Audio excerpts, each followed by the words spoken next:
The heavy, humid air drifting off the Mississippi River seemed to press violently against the floor-to-ceiling glass windows of the 12th floor boardroom, mirroring the suffocating tension that had paralyzed the executive suite of Shaw Logistics.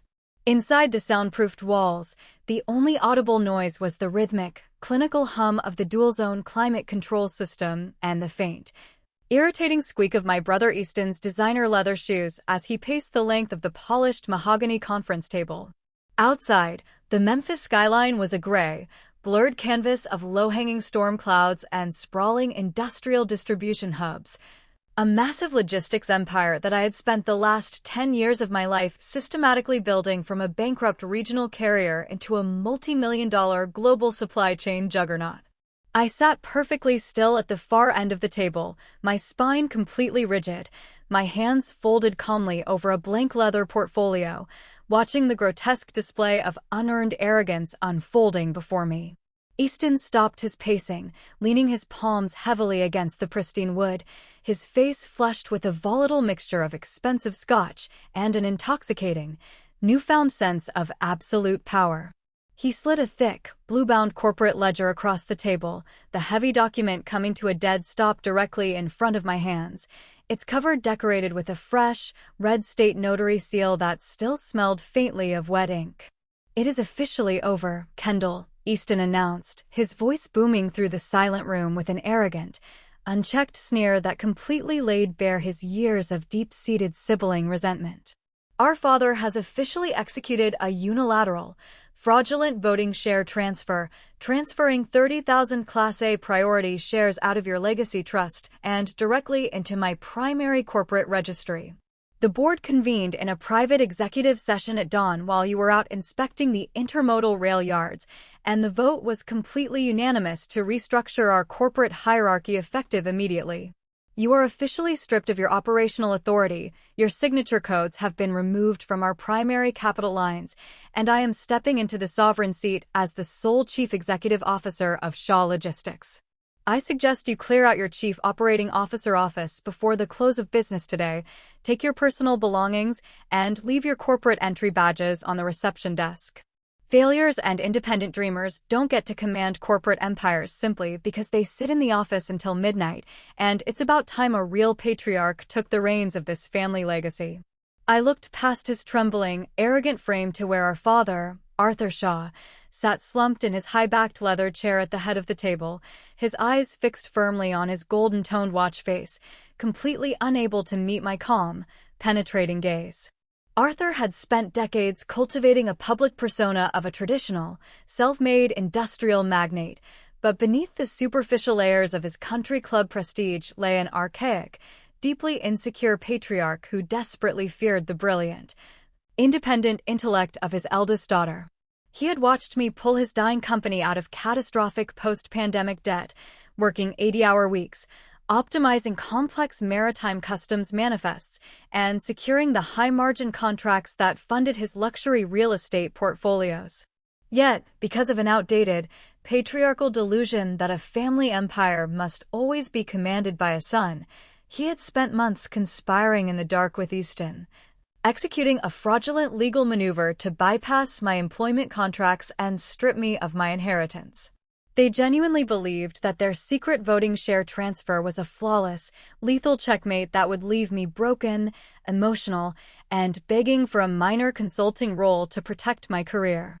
They completely underestimated the absolute, terrifying reach of a mind that had been trained to operate with clinical, forensic precision under the heaviest corporate pressure.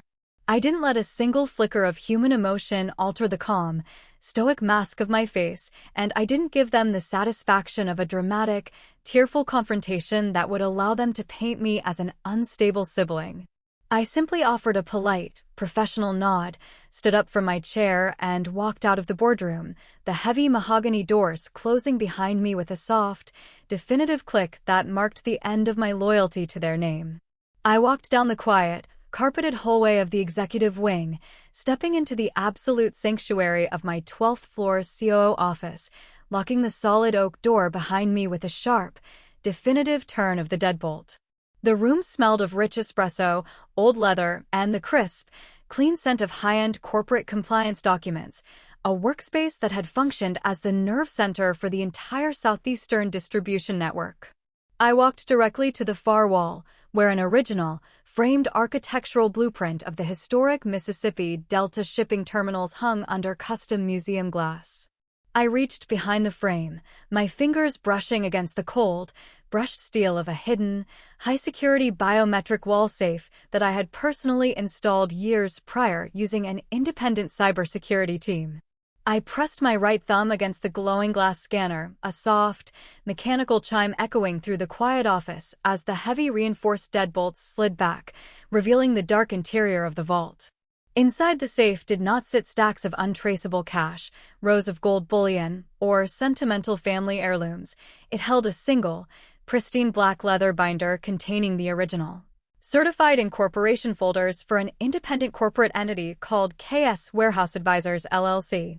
A slow, chilling smile spread across my lips as my fingers traced the gold-embossed lettering of the corporate seal, a massive, hidden plot twist that my father and brother were about to discover with the force of a physical sledgehammer.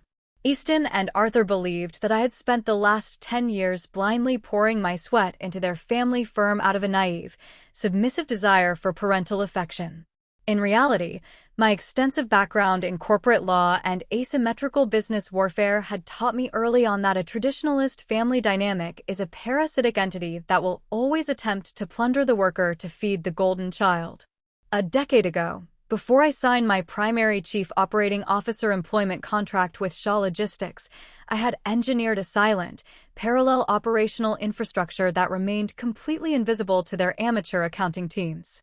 Whenever I negotiated our flagship, multi-million-dollar industrial terminal leases across the ports of New Orleans, Houston, and Savannah, I didn't structure the routing assets under the primary Shaw corporate umbrella. Instead, I used my unique position as the sole primary negotiator to legally lock the highest margin lease portfolios, the actual physical terminal footprints, and the proprietary storage software agreements under the legal ownership of KS Warehouse Advisors LLC. I then executed a series of long-term, exclusive auxiliary operational contracts between my personal shell company and Shaw Logistics, granting the family firm the right to use the distribution infrastructure for a nominal administrative fee. I had spent 10 years masterfully weaving our operational networks so that precisely 40% of the total revenue infrastructure of Shaw Logistics was legally, financially, and permanently locked under my personal corporate shell. My father and brother had been driving luxury vehicles, bragging to their country club investors and claiming credit for our unprecedented growth, completely oblivious to the fact that they were living on a leasehold estate that I owned outright. They had just used a fraudulent share transfer to evict me from the executive management of Shaw Logistics, but in their blind, greedy rush to steal my crown, they had completely forgotten to check who actually owned the ground beneath their feet. I sat at my minimalist desk, my movements calm, programmatic, and entirely graceful as I opened my secure, carbon fiber briefcase and began the systematic evacuation of my workspace. I didn't pack decorative trinkets, family photographs, or useless paper files. I gathered my private cryptographic hardware keys, my independent licensing agreements, and the master incorporation folders of KS Warehouse Advisors LLC. I connected a secure, military-grade solid-state drive to the primary terminal console, executing an automated, pre-configured script that initiated a secure data wipe protocol across the local edge servers of my office. The custom script didn't touch the company's historical client invoices or public tax records, which would have triggered a legal compliance violation. Instead, it systematically erased my personal, high-fidelity routing algorithms, the proprietary supply chain logic models, and the live container tracking optimization codes that I had personally programmed to keep our carrier fleets operating at peak efficiency. I was removing the actual operational brain of the machine, leaving behind an empty, hollow shell of legacy databases that Easton's lazy intellect would never be able to navigate or decipher. I snapped the heavy locks of my carbon fiber briefcase shut, the sharp metallic ring echoing through the empty office like a definitive period at the end of a long, painful chapter. I stood up, walked to the door, unlocked the deadbolt, and stepped out into the main reception area where the executive administrative staff was standing in a tense, uncomfortable silence. I placed my primary corporate master keys and my electronic entry badges on the polished marble desk, looking the lead receptionist directly in the eyes with a calm, serene smile that radiated absolute peace. "Tell my brother that the office is completely clear," I said softly, my voice carrying an unshakable, terrifying confidence that caused the staff to look at me with a sudden, breathless anxiety. "I hope he enjoys the views from the 12th floor, because the weather is about to turn incredibly volatile." I walked out of the glass double doors of the Shaw Logistics headquarters, stepping into the waiting elevator, completely leaving the ghosts of my past behind in the shadows as the doors glided shut. The chaotic industrial fallout descended upon Shaw Logistics exactly 48 hours later with the unstoppable, crushing velocity of a natural law. On Monday morning, the complex, automated supply chain network that I had spent a decade balancing completely seized up, collapsing into an absolute logistical nightmare across multiple state lines. Without my high-fidelity routing algorithms and live container tracking scripts running on the edge servers, our carrier fleets were completely blind, stranded at intermodal rail yards and port terminals while demurrage fees accumulated at a terrifying rate. Flagship corporate clients began receiving automated error alerts across their tracking dashboards, their high-value freight delayed indefinitely due to unprecedented scheduling conflicts and container routing deadlocks. The true, devastating climax of the operational collapse hit the 12th floor boardroom when Craig Brooks, the formidable chief supply chain officer of Apex National, initiated an emergency high-priority video conference. Apex National was our largest, most critical flagship client, a global manufacturing conglomerate whose massive $20 million annual shipping contract constituted the financial backbone of the entire Shaw empire. Craig Brooks was a ruthless, data-driven executive who possessed zero tolerance for corporate incompetence or family drama, a man who had retained our services exclusively because of his deep professional trust in my operational execution. Easton sat behind the massive oak desk, his expensive designer tie completely askew, his face slick with sweat as he frantically slammed his fingers against his keyboard, trying to decipher the broken databases. "Mr. Brooks, I assure you these minor operational delays are simply a temporary technical glitch associated with our recent administrative restructuring," Easton stammered into the camera lens, his voice trembling with a frantic panic. "My sister Kendall has departed from the firm, but as the new CEO, I am personally supervising your freight distribution, and our carrier networks will have your cargo fully cleared by the end of the week." Craig Brooks didn't yell, and he didn't offer a polite phrase of corporate sympathy. His face on the high-definition monitor was a mask of pure, unadulterated clinical ice. "Save your amateur scripts for the shareholders, Easton," Craig Brooks cut through his words like a physical blade, his eyes locking onto my brother with a deep, visible disgust. "Our digital auditing teams have been tracking your terminal systems for 48 hours, and it is completely obvious that you possess exactly zero routing algorithms and absolutely no understanding of our maritime logistics matrices. Furthermore, our corporate legal team has just received a formal notice from KS Warehouse Advisors LLC, stating that they have officially terminated Shaw Logistics auxiliary operational access to the primary shipping terminals in Houston and New Orleans due to a material breach of contract. You do not even own the physical distribution footprints required to move our cargo, and your family's unearned arrogance has actively placed $20 million of our seasonal inventory at immediate risk of state port seizures.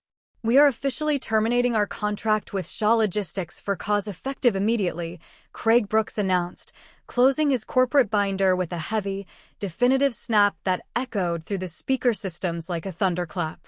"We have already migrated our entire $20 million maritime portfolio to Kendall's new independent headquarters downtown, and our legal team will be filing a massive civil damages lawsuit against your firm for material misrepresentation by the end of the afternoon." The screen flashed to a stark, gray disconnect notice, leaving Easton and our father sitting in the silent, suffocating ruins of their boardroom, their hearts hammering against their ribs as the true scale of their self-inflicted destruction finally crashed into their consciousness. The ultimate, bittersweet showdown occurred 3 weeks later inside the historic, sun-filled dining room of the Peabody Hotel in downtown Memphis. The atmosphere around the grand marble fountain was thick with the rich scent of fine coffee, fresh pastries, and the soft, melodic splashing of the water where the iconic Peabody ducks swam in perfect, carefree formations. I sat at a corner table, dressed in a tailored, elegant midnight blue executive suit, my posture entirely calm, relaxed, and fully validated by the rapid, explosive growth of my new firm, KS Warehouse Advisors LLC. Within less than 21 days of walking out of the family firm, I had successfully secured independent operational contracts with over 60% of Shaw Logistics' legacy client base, built a state-of-the-art command center downtown, and restored mathematical perfection to the region's supply chains. The glass double doors of the dining room opened, and my mother, Patricia Shaw, stepped through the threshold, her face lined with the deep, exhausting wrinkles of a woman who had spent weeks watching her unearned high society world dissolve into pure ash. She wasn't wearing her usual designer pearls or carrying herself with the sharp, condescending snobbery that had defined my childhood. She walked toward my table with a hesitant, trembling stride that made her look incredibly old and frail.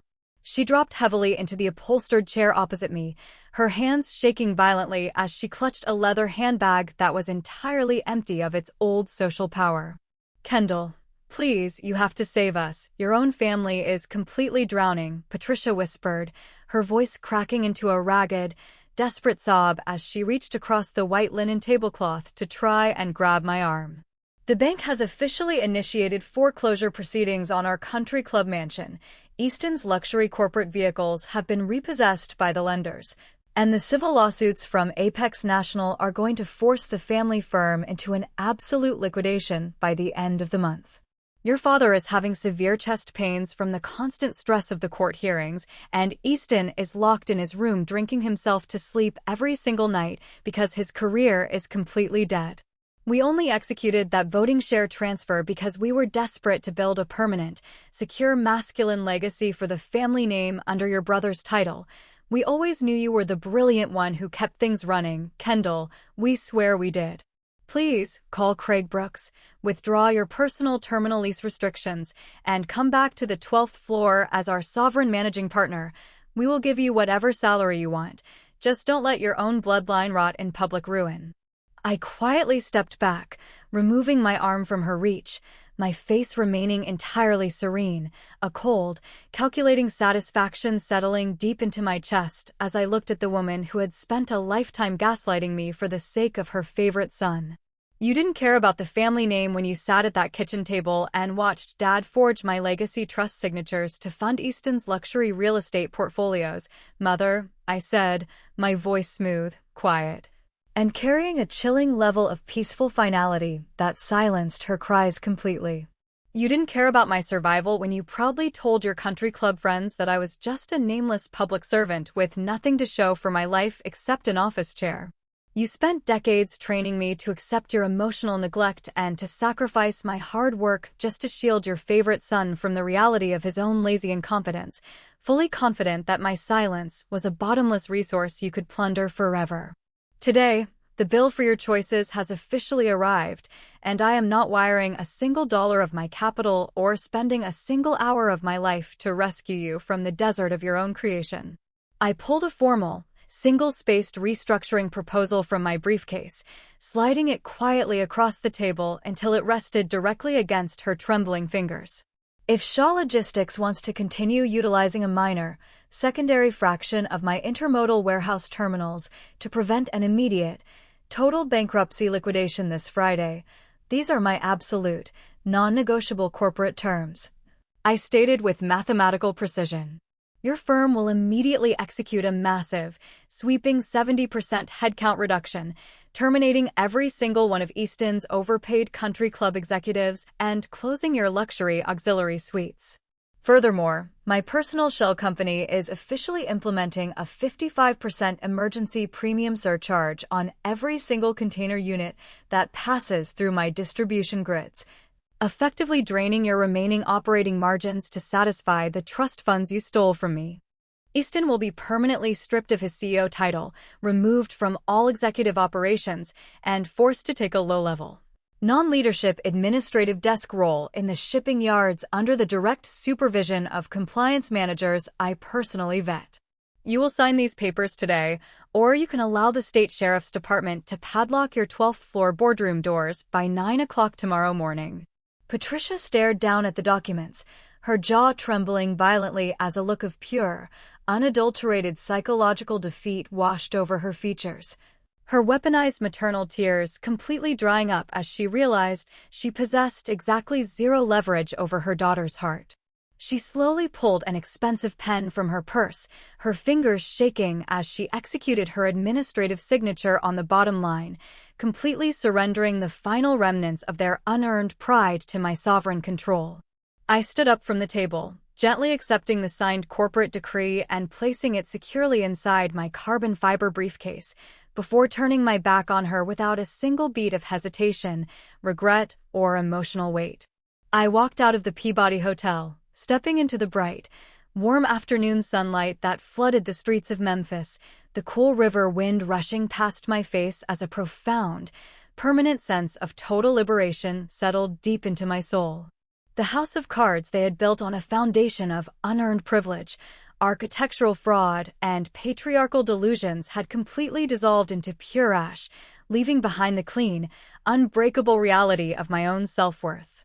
If you are listening to this story right now, and you are the child, the strategist, or the dedicated worker whose silence and relentless sacrifices have been systematically weaponized by the people who share your last name, I want you to hear me clearly.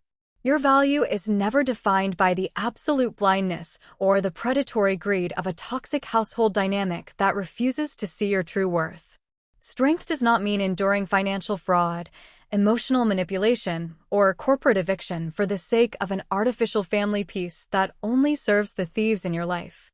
True power is born the exact moment you stop begging for the validation of people who trade love for outdated traditions, and you begin to use your own brilliant mind to establish unbreakable walls around your destiny.